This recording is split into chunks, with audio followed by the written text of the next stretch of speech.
This is The Fit Mess with Zach and Jeremy. Well, here's an episode I'm sure nobody can relate to. Stress, anxiety, and what to do about sending our kids back to school. I mean, nobody's going through all that, right? I'm turning the show off right now because it's not applicable. Welcome to The Fit Mess. My name is Jeremy. His name is Zach. What's up, everyone? And as we look forward to, or in many of your cases, your kids are already back to school, and whatever that looks like, we're getting ready to send our kids back to school, whatever that looks like, and trying to manage all of the emotions and feelings and thoughts and everything that goes into all that. That's on top of the normal level of anxiety. And for Zach, I know for you lately, it's just been through the roof. So my anxiety is so bad. Like there's different levels. Like you can get to one level of anxiety where it actually drives you, where you're worried about something so much that you'll take care of it and take care of it and take care of it. Mm-hmm. And then there's another step further where you get into like crippling anxiety, which is where I am, where you worry so much that you just have to avoid it. Like there's nothing you can do. Like taking care of the action is anxious as well. Is it because there's literally nothing you can do about the source of the anxiety, or you're just so crippled by the anxiety that you can't take those action steps? You're just so crippled by the anxiety. Wow. Yeah. It's on a day that I get a lot of things done. If I have like a really good day where I've just fought through it and worked with it, like I get done, I'm at the end of the day and I am like, I fall asleep on the couch. Like I am just exhausted, and it could just be talking. We're not talking physical labor here. We're talking just, like go to a meeting and have, like nothing strenuous, but the amount of energy that I burn through just getting my ass to do something is incredible. I'm laughing because, given the choice between digging a ditch or going to a meeting, I'll dig 3 ditches before I go to a meeting, because no good ever comes from a meeting ever. It's funny. Mine, that sounds familiar, because mine on the flip side, I'm more the depressed side, and I have the same thing where the depression, either overwhelm becomes depression or the depression becomes overwhelm, and I just completely shut down. I can't feel, I can function, right? Like I can move through the day. I can walk down the street. This just happened. I was with my kids up at the beach. I can walk from the house to the beach, but from there it's like, kids, you gotta just play. I can't, I don't want to be here. I don't want to do anything. Mm-hmm. So like the idea of getting down in the sand and making a sandcastle, or whatever the hell it is that kids like to do for fun, just not going to happen. It's just not in me. And I had this sort of weird realization during that trip where, I kept escaping into my phone, because I just was like, I don't know how to manage this. That is a mindless activity. I can escape this feeling and just look at information.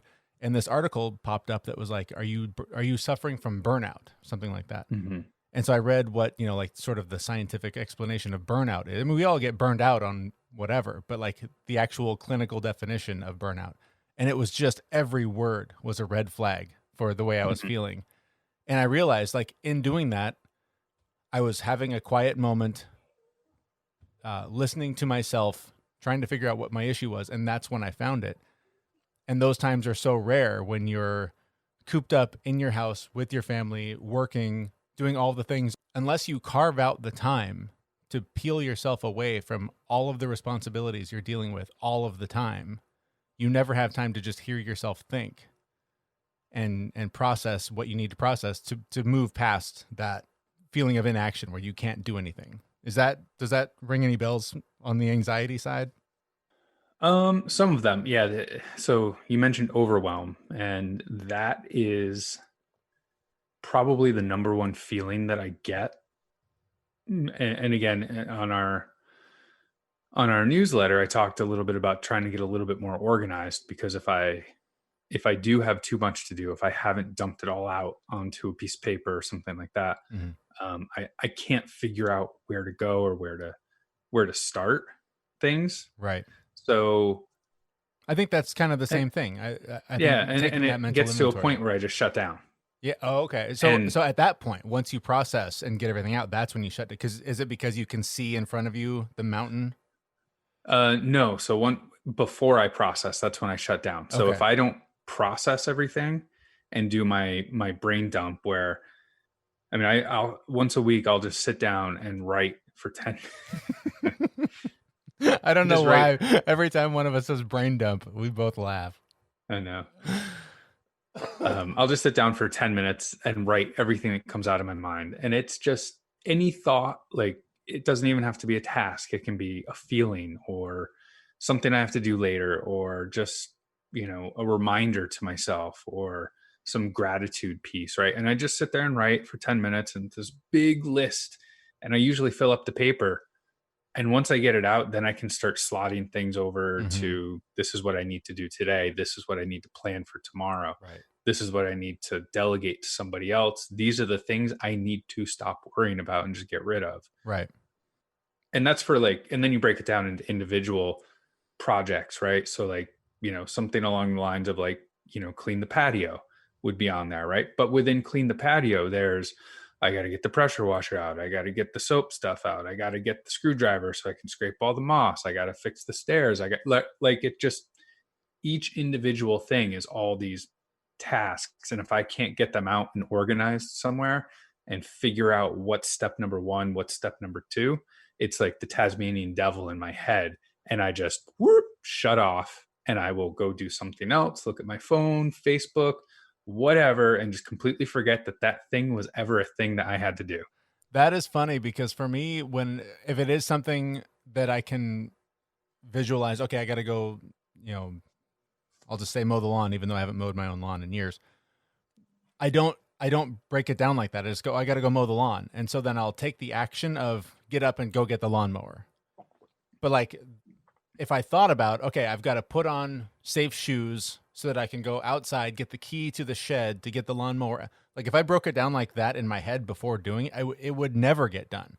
And it's funny because that is such a huge source of frustration for me, because I will go do some project. I was trying to fix we talked about on the show. I was trying to fix this stupid leaking faucet thing. I'll just go start doing it and then fail because I didn't think through, here's all the things I need to do this right. So then I'll do it wrong. I'll get pissed. I'll break something. Mm-hmm. So I can't process it like you, because I would never take the action.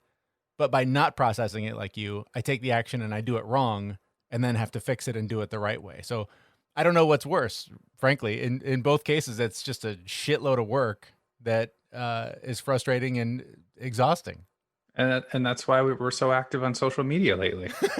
It's true. We can't stop.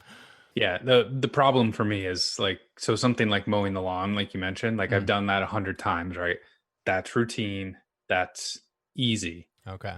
It's usually the new things, which is weird because my entire career has been based on my ability to manage extremely complex situations in an emergency. When I don't have time to think about my anxiety, no problem. If I just have to make the decision and move on and move on and move on and move on, there's no problem. So, if I just dealt with my entire life as if it was the entire server room was on fire, right, I'd be good. But I think you wouldn't necessarily, you would make more mistakes probably, but you would get closer to being done than by thinking it through to death. Yeah. And that's, it's funny. My wife and I, most of the arguments that we have are about, I can't talk about this anymore. Whatever the thing is, she's much more like you, where she likes to think everything through and every possible outcome. And I like to just jump in the pool and see how cold the water is. So when we have to have these discussions about how is this thing going to go, I'm like, I can't do that. My brain cannot do that. I need to just take the step. And it's funny that most of our arguments are based in that. See, and that's where empathy comes in. You need to look at it from her side and understand how her brain's processing it. And if you can adapt to that, happy wife, happy life, sir. It's true. It's true. But that's me and my anxiety, and I have to manage that appropriately.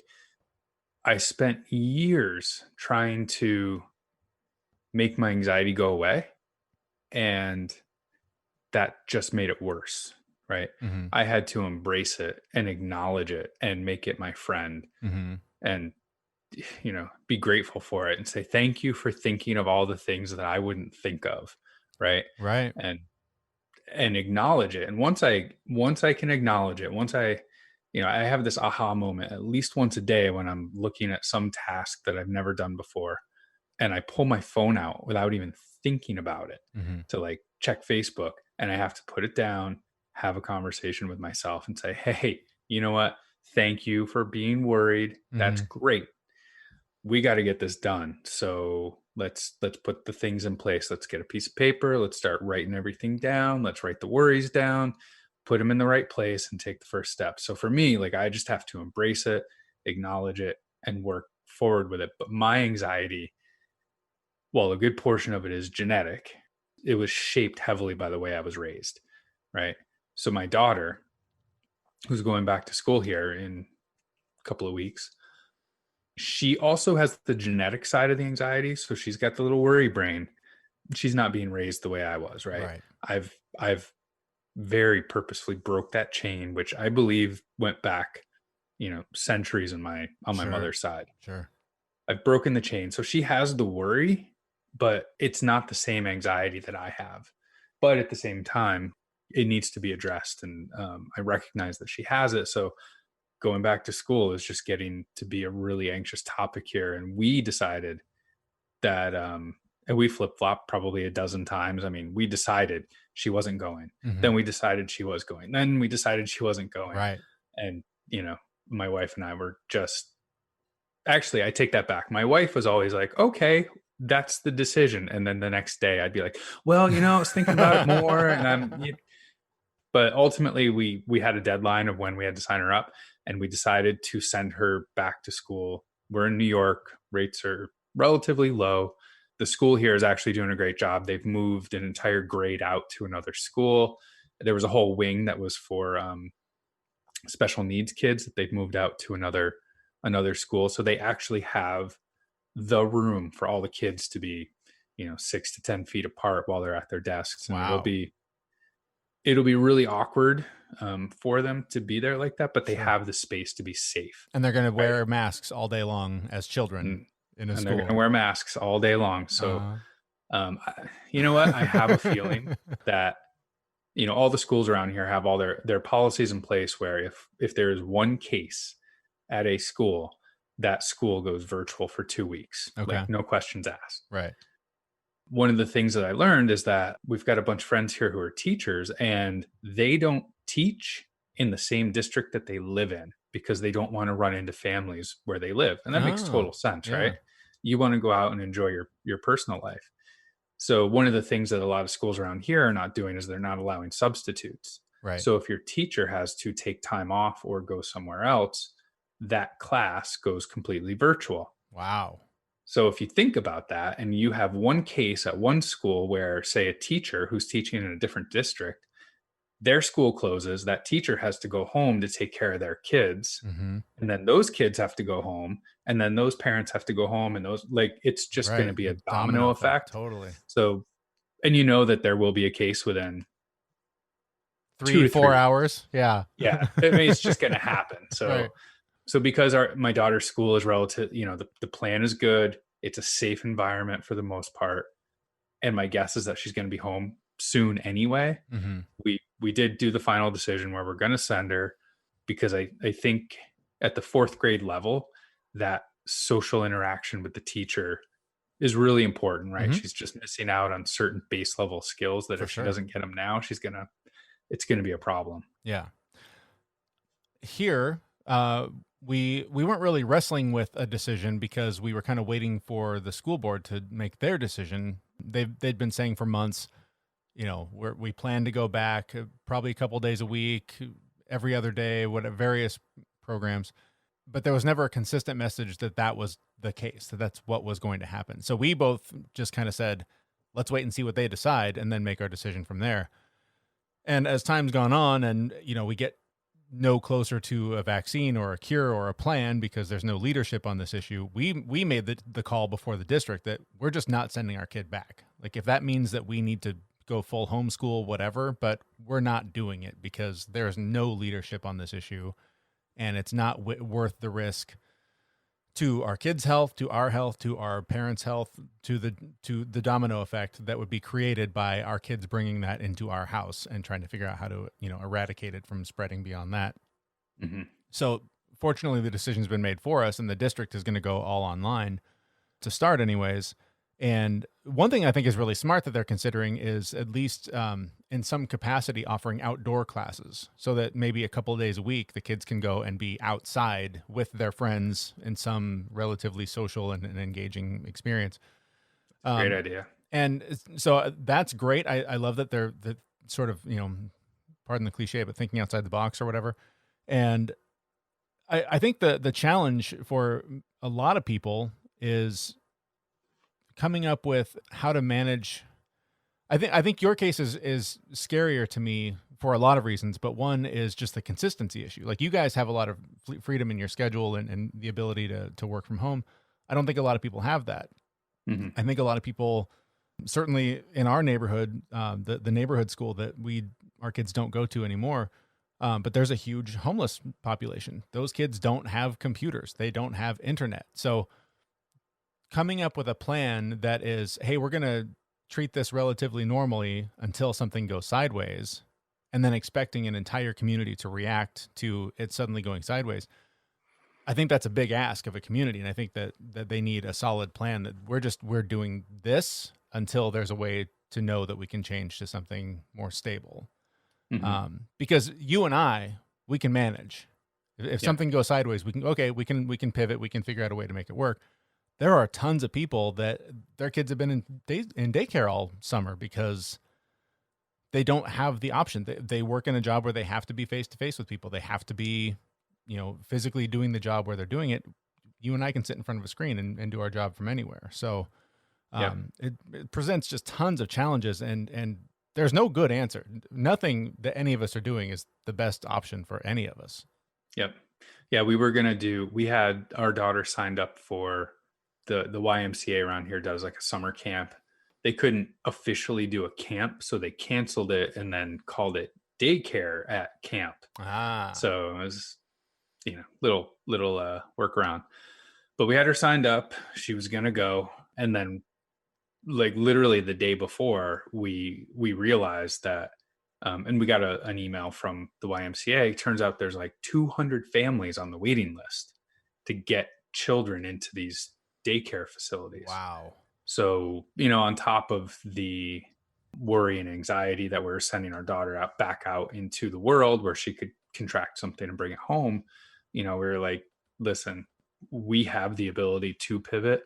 There's other families that really need this. We would only be sending her for the social aspect of it. Yep. We don't have to send her. So we pulled her out of that and opened it up for other families, which was the right thing to do. Yeah.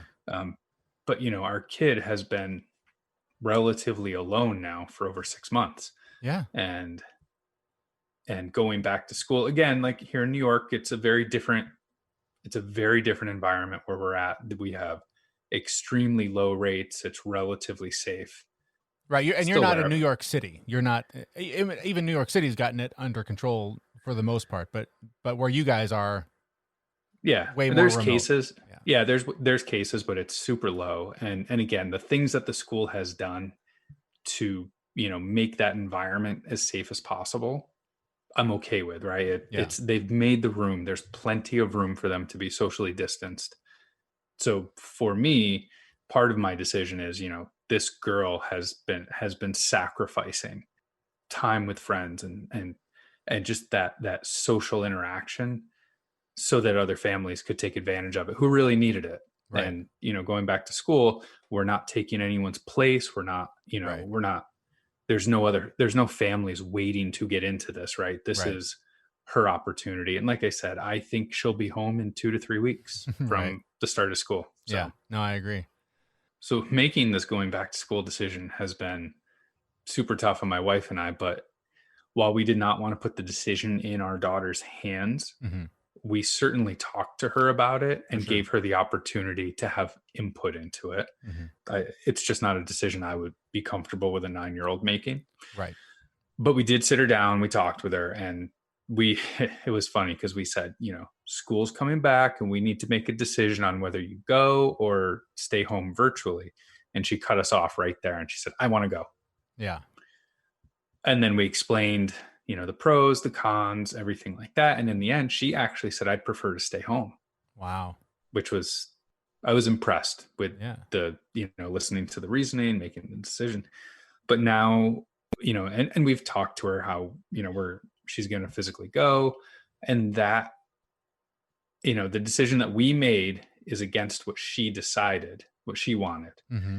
So that adds to the anxiety. So we're really having to deal with this extra level of anxiety of managing we're having to help our daughter manage all of this extra anxiety about going to school, something that up until now has been an exciting, fun thing for her. Mm-hmm. And now it's this scary, deathly, crazy situation. And it's just been really hard to, meet all those needs at the anxiety level for what she's going through. Well, and I think it's important to share that with your kids too, is to share that this is causing anxiety for me too, because there is no good decision.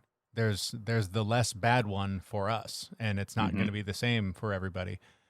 It's so interesting because even before this, school was a source of anxiety for me because of all the shootings that happen in this country at schools. Every single day that I dropped my kid off at school, part of me went, I might not see her again. Mm-hmm. That's taking my kid to school in America. And now you add this layer, I guess the upside is there haven't been any school shootings because of coronavirus. So solved that true. problem. But for now. But yeah, I think it's important that we involve our kids. We did the same thing. We had the same conversation and asked for feedback. And ultimately we all agree that it's just, we don't have to, so we shouldn't take the risk. And so that's how we came to that conclusion. Yeah. And your situation in Seattle is vastly different than upstate New York. Sure. So. Yeah. I mean, densely populated area, densely populated school. Yeah. There's a lot of aspects to consider. So with all that in mind, we were fortunate enough to speak with Dr. Harvey Karp. You might know him from his books, Happiest Baby on the Block, Happiest Toddler on the Block. In raising our kids, he was instrumental in figuring out how to communicate with them and how to manage a lot of the whining and the crises that come up when you're raising kids. He's just a brilliant guy and has lots of great advice on how to help our kids and how to understand what they're going through as they prepare to either go back to school or go back to school in your living room. So we had a chance to talk to him about what's going on with our kids and how we can help them through this very difficult time.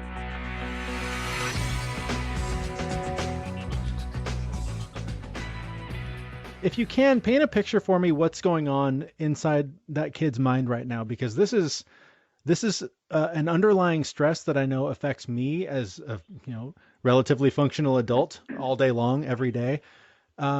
These are kids that are used to going to the park and playing with their friends and going to school and all these things, and all of it overnight was ripped away. What's going on inside our kids' minds? Yeah, you hit the nail on the head. This is so challenging for them because it's a total disruption of their lives. We can kind of adapt, but it's really, really disruptive, and especially for the toddlers. School-age kids, it's hard on them. Teenagers, of course, it's hard on them, but they've got FaceTime and other ways of connecting and other ways of learning. But the little toddlers, kids anywhere from, a year to 4 and 5, they're totally upended. And I got to say this about parents, you guys, I think will appreciate this, but there's never been a time in the history of humanity where parents have been locked up with little children in small contained areas and they haven't been able to go outside and play with the other kids or let the children run after the chickens or, basically be normal kids. I mean, even in times of pestilence, you were locked indoors with your extended family and you had other children around and it was entertaining for the children. So it is a very abnormal time, and parents should pat themselves on the back because being home with the doors locked and having to, especially if you don't have a backyard and you're kind of stuck in an apartment, that has never happened throughout the history of humanity. So kudos to everybody who's doing that. That's the first statement. The second part of this is that the way I like to look at it, at least, is that little children, toddlers rather, are not little children. Toddlers are cavemen. They're primitives. They are unfrickin' civilized. And you really learn that when you're locked in a room with them. And I don't mean to be disrespectful at all. I love toddlers, but they're not civilized. They don't understand the rules of civil life. They're not reliable for saying please and thank you and waiting in line and sharing their toys and washing their dishes after themselves. You know, they're very self-centered, and it's me, and all the time. They're egocentric. And so if you're alone with a young child, it's demanding 24 hours a day, around the clock, middle of the night, waking up. So it's very tough. And these children just need diversion, and they need novelty to kind of keep them interested. But there are several things that parents can do to make their lives easier and to help reduce the stress in their children. And so I want to just give you a few of these. And this is mostly taken out of a book that I wrote called The Happiest Toddler on the Block, which talks about emotional resilience in children starting at around 8 months up to about 79 years of age. Because honestly, we all become toddlers, you know, at a certain point when we get emotionally distraught. So here's a few things for parents to think about and to practice. Number one, routines and rituals. The little kids can't tell time. They don't know how close they're getting to lunch, how close they're getting to dinner. Bedtime, maybe they can see the lights getting dim outside, and that's a cue for them. But they need help in predicting the day. Preschool teachers are great at this because they have the songs, they're preparing kids what's coming up next. There's a routine that helps young children understand what they can expect in the day. So write a little schedule for yourself and your child. What do you do when you wake up? What do you do before lunch? And drop into that schedule little rituals. And by rituals, I mean tiny little behaviors that are very, very repetitive and true to form. So, for example, before you have lunch, have your lunch song. It's lunchtime. It's lunch time. I mean, it doesn't matter what your song is, as long as you do the same thing. Do it before you get dressed. Do it before you eat breakfast. Do a lunch song. Do a brushing teeth song.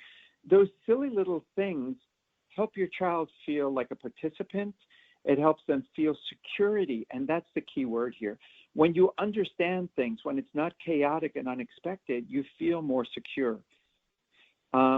So routines and rituals help you do that, and there are all sorts of routines you can have. You can have reading time. You can have art time. You can have outside dig in the mud time. You can have collect leaves time. You can have let's water the seeds time. This is or cook with me time, so that everyone's thinking about academics, but I wouldn't think about this as a period for teaching children academically. I mean, of course that's fine, and it's great to have in-home learning and things like that. This is kind of more like an extended summer vacation, where cut yourself some slack. It's okay if you watch a little bit more television and use the video. I mean, don't be so tough on yourselves and your child because you're under extreme stress right now. And it's great to do academics, but if your kid loves that, that's fantastic. If your child doesn't love that, don't sweat it. Do other types of participatory events that your child will be learning from anyway, like how do we measure the flour before we cook the cookies? How do we water the plants and know if it's too wet or not wet enough? How do we organize leaves in terms of the biggest to the littlest and put it in a book, and how do we tape it so it doesn't fall out, or all sorts of little things. Again, this is not easy. I don't mean to make it sound easy. And if you're lucky enough to have a partner or have other older kids in the family, rotate the responsibilities so that it doesn't all fall on one person's shoulders. One more thing is meditation practices. Now, it's not easy to get a 2-year-old to meditate, but people also call this mindfulness or balancing practice. And there is a technique I like a lot called magic breathing, which is just where you're kind of like a conductor with your hands in the air, conducting your child's breathing in and breathing out. And you do your own as well. So your fingers go up in the air and you breathe in, and then they come down and you breathe out. And you do like 2 breaths or 3 breaths. The trick here is to breathe out longer than you're breathing in. That's how breathing becomes relaxing. And parents also can go on apps like Headspace and Calm, and there are specific little exercises that you can do with kids to help them learn how to be mindful and meditate.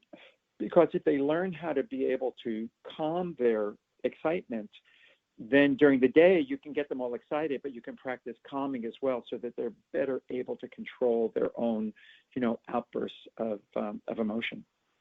I love that the habits and the rituals. We put together one for my daughter, and we gave her input on what was going to be on that schedule, and she decided she wanted to bake things every morning at 9:00. Which sounded great in the beginning. It's been very difficult to maintain that consistency. It's a lot of work to do at 9:00. But here's what's great that you did. I really appreciate that, is you talked to her and you involved her in the decision making. And you can have what they call a family meeting once a week, where you say, what are we doing? This worked, this didn't work. Let's, retool what we're doing. You know what, honey, that's a great idea, but let's do it at 3 p.m. because it's too hard at 9 a.m. What should we do instead at 9 a.m? Should we organize your drawers? Should we do, should we make granola? Should we fix breakfast? You want to help me pour the milk? You can figure out something else to substitute in there. Right. Yeah. I think we're getting into a good ritual. I think at 9 we're starting to get it down. I think we this morning there was fresh banana bread by 10:30, 11 o'clock. So I was kind of okay with that. I wanted to switch a little bit with you here. I know we touched a little bit on it earlier, but my daughter is 8, and we had to, basically explain why COVID-19 was so serious. And, one of the ways that we had to do it was to tell her that, if mom and dad got sick, who would take care of you, kind of thing. Mm-hmm. And there's a lot of negative emotions that, my daughter's mm-hmm. processing, that I think a lot of other kids are processing. And I'm very interested in your take on, how parents can manage those negative emotions and have those conversations with the kids without, quite literally scaring them to death like I did with my daughter. Sure. No, I mean, that's a great question. And what I think about when I think about explaining things like this to kids, it's like shooting an arrow at a target. When you shoot an arrow at a target, you don't just consider the target, you have to consider the wind. And so when you're explaining serious things to little kids, I mean, you want to be as honest and transparent as possible, but you do have to consider how they interpret things, and there's level of anxiety and fear. And you have to consider your particular child. Some of them, it goes in one ear and out the other, and others are really kind of thoughtful about it, and they can kind of, labor over it and kind of mull it over and over inside their mind. So those are things that kind of change the way you might explain something to one child versus another. But I think the key concept here, and it kind of ties into the rituals and routines business, is that you don't only want to explain the risk and why we're doing these things that we never did before, but here are the things that we're doing to stay strong and healthy and safe. And so hand washing to get rid of the germs. And there are great little videos online that there was one where someone wears gloves and they put ink on their hands or something black on their hands, and show how the ink is like washing their hands, how you have to wash completely and thoroughly to make sure that you're getting every part of the hand. Another thing is singing, happy birthday when you're washing your hands, which again is a silly little thing, but it makes you feel like you're doing something and you're in control. Taking vitamins every day, doing 3 push-ups to keep your body strong, making sure you're getting sleep, because sleep is the most important vitamin for your immune system. Eating, vegetables, because vegetables are good for your body. I mean, things like that, so that even though you had to give a tough message to her, all day long, she's getting new messages, which is, this is how we stay safe and strong and healthy. And then one other little trick, that this is another one of these happiest toddler techniques, is called gossiping. So when you want to give your child praise or criticism or important information, of course you say it directly to your child. But little kids have big ears, and they love overhearing you talking about other things, especially if it's about them. And so you can whisper to your spouse, or pretend to be talking to grandma on the telephone, and literally whisper it so that you almost seem like you don't want to be overheard, but you can whisper some of the things you're doing to stay strong. And your child will overhear that.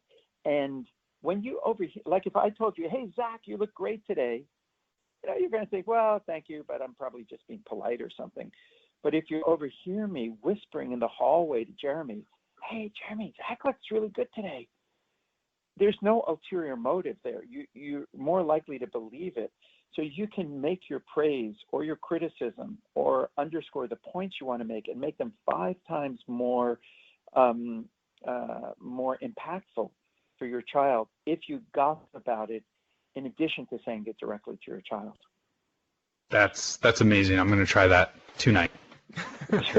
I'll tell you, for me, that worked like a charm with my 9-year-old when she was still a toddler. It's an amazing technique. I want to make one more very actionable point that I think can be helpful for parents whose kids have anxiety, and from little kids to grown-up kids to teenagers or whatever. So, and that has to do with how we acknowledge feelings. And there's a huge misunderstanding that parents have about acknowledging feelings or dealing with their child when they have anxieties. Most of us as loving parents want to help our kids, right? We want them not to be upset and not to be fearful. And so we'll very quickly reassure them. With little kids, sometimes we very quickly distract them into something else, which kind of is something we would hate if someone did that to us, right? If you said, I'm really worried about this, and I say, oh, don't worry about that at all, that's nothing to worry about, that feels so dismissive.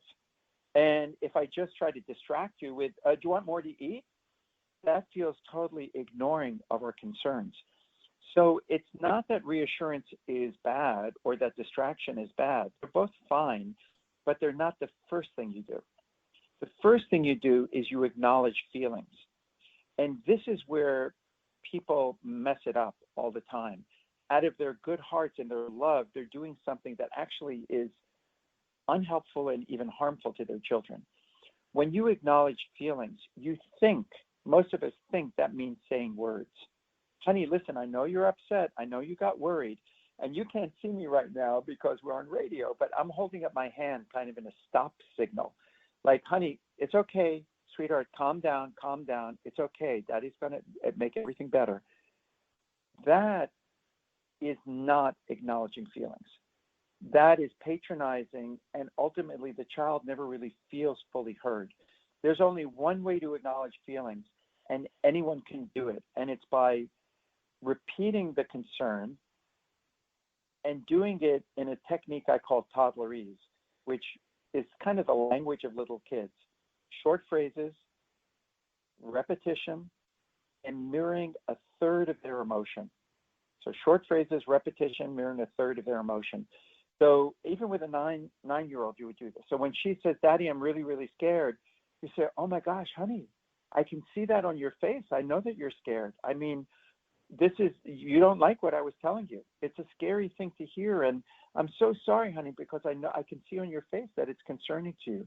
And I don't want to worry you because I want you to feel confident and Daddy's fine and Mommy's fine. But I can really, really see how this is, I can see how this is something that's been bothering you. I just repeated that like 7 times, but it feels honest and genuine. And once I see her relaxing a little bit, then I get to my agenda, which is the reassurance and the explanation, or exploring it a little bit more. What made you think that, honey? Or what is it that you're worried about specifically? You're worried that mommy or daddy could get hurt, or you're worrying that your little brother could get hurt, or you're worrying about grandma, or I don't understand exactly. Can you help me understand? Because a whole world will then open up to you, and they will explain things that you couldn't have possibly guessed at. Now, it turns out that we normally do this technique when they're very happy. In other words, when they're happy, we don't say, very good, father is proud. I'm glad to see you're so happy. I mean, you would never do that. You go, yay, that's great. Look at you. You tried so hard. This banana bread is so delicious. That's really yummy. You were working hard at that, huh, honey? You were measuring everything, and you mashed the bananas, and you did all of it, and you did it so fast. I mean, God, in 15 minutes, you had that all put together. Give me 5. That's a good job. We do that naturally when kids have positive feelings. But when they're frightened, angry, frustrated, we become these little armchair psychologists, and we try to quickly reassure them, get them off of their feelings. Ultimately, it's only by expressing feelings with someone that we love that we get past our feelings and that we get to a healthier state. And so this technique, it's called the fast food rule, which you can look it up on our website, happiestbaby.com, a little blog on the fast food rule. And we call it the fast food rule, not because it's about hamburgers, but because the concept is whoever is hungriest for attention gets to go first. And then you use this toddlerese technique, and you will be so much more effective at reassuring your child's concerns and anxieties. I want to look a little bit into the future, and when these kids start going back to normal and society starts to look a little bit more familiar. How hard is that transition going to be for them? And is there something we should keep in mind as we start easing back into something more normal?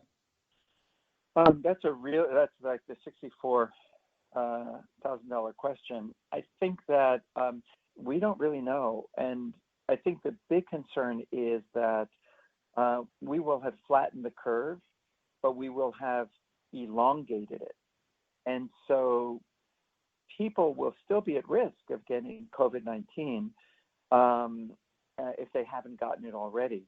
And so I think that we're going to see a very spotty re-entrance into society, and ultimately, hopefully, and this is where the federal government has to help us, we have to get more testing done so people can know if they've already been sick, maybe they were asymptomatic, and people can have their antibody levels tested so that some of us can re-enter the workplace. And then hopefully by coming months, we're going to have treatments that are effective. So even if you do get sick, you can be treated. So it's not such a serious problem. You can get immunity and get on with your life, and we can all get back to work. And how do we help our kids integrate back into their social structures? Is that something that's just going to come naturally, do you think? Or is that going to take some easing in? Well, I mean, kids, need to be in their environment. Once we, like if you have a best friend or your child has a best friend who's been tested and they already had the virus and they have immunity, and your child hasn't gotten the virus yet, well, then you don't have to worry about playing with that kid. That kid can come over as much as they want because they're immune. And so that's where, as we get more testing capabilities, we'll be able to start developing a little bit more of a normal lifestyle for our children.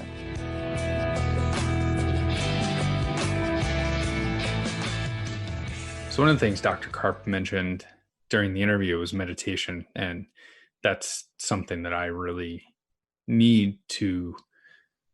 I think just a 5% increase in meditation in my life would make a tremendous difference in managing all the anxiety around going back to school. So I'm going to take it on as my own personal challenge to increase my meditation practice. I've been doing the same thing. I see a therapist regularly, and he often has to remind me that the overwhelm, the depression, the anxiety, all of the stuff that can weigh you down it's the murky glass of water with sediment in it that's swirling. And it's because you keep swirling it that you can't see through. You can't see a way through it. And when you actually stop and put it down and let it rest, then you can see a way through, and you can manage your anxiety that way. And so that's what I've been doing. It's funny, my Headspace is not a sponsor or anything, but I've been a customer of theirs for a long time, and my membership expired, right? And so they automatically billed me the $100 for the year. And it's not something I wanted to pay for right now. So I had to write them and, oh, sorry, I can't do it. So they refunded the money. But then I quickly realized like that was the fastest path to me actually meditating was this tool. It's not perfect, but it helps me do it. So I, of course, went online and found a promo code and got it for $40 instead of $100. So I Nice. re-upped my Headspace membership, and it helps. You know, it's cheating. It's absolutely cheating. It is absolutely not the same thing as a deep, silent meditation practice. But like I've said, I'm sure 100 times on the show, anything is better than not doing it at all. Yeah, it's better than nothing. You're getting some benefit out of it. Yeah. So I can't recommend enough. Find an app. If you're dealing with anxiety, you want to incorporate meditation into your practice, find some app. Many of them are free, at least partially. So it's a great tool to manage your anxiety or your depression, your overwhelm, whatever you're going through. Yeah. And if you can't, if you're like me and sitting down to meditate is seriously one of the most painful things I can do to my body. I don't know why. I just want to crawl out of my skin. Mm-hmm. I highly recommend trying yoga, right? Yep. A nice, easy, gentle flow. It doesn't even have to be complex, but as long as you're just breathing when they tell you to breathe, you're actually getting most of the benefits of meditation there, but you're comfortable in your skin. Yeah. So 2 really simple tools to add to your tool chest as you try and manage your anxiety and manage getting your kids back to school, even if that means they're still sitting right next to you and talking endlessly all day while watching their videos or whatever school is offering for you. Man, it's not going to be easy. It is not going to be an easy fall. The interesting thing in the last half of the school year last year, the number of days that my daughter was sick and couldn't go to school went to 0. Right? That's was so weird. So weird. I never had that problem when I was a kid. Never. Yeah. Especially, I remember specifically that I faked being sick because Return of the Jedi was on HBO at noon on like a Wednesday. I was like, I don't feel good. And my dad knew. He knew exactly what I did. I can't tell you how many times I just wanted to watch The Price is Right. That's all I need. Yeah, I didn't need a lot of motivation to not go to school. All right. Let's be honest. All right. Well, we got to get our kids packed up and make their lunches or something because school's coming. So we're going to wrap things up. Thanks so much for listening to the show. If you would like to reach out to us for any reason, please do so. Our website is thefitmess.com, and through there you can find all of our social media channels. And we look forward to talking to you again in just a couple of weeks at thefitmess.com.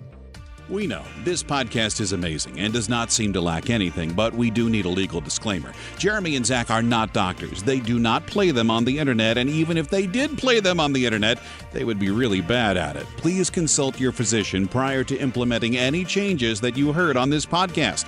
The listener assumes that Jeremy and Zach do not know what they are talking about and that you will do your own research on the topics talked about on this podcast.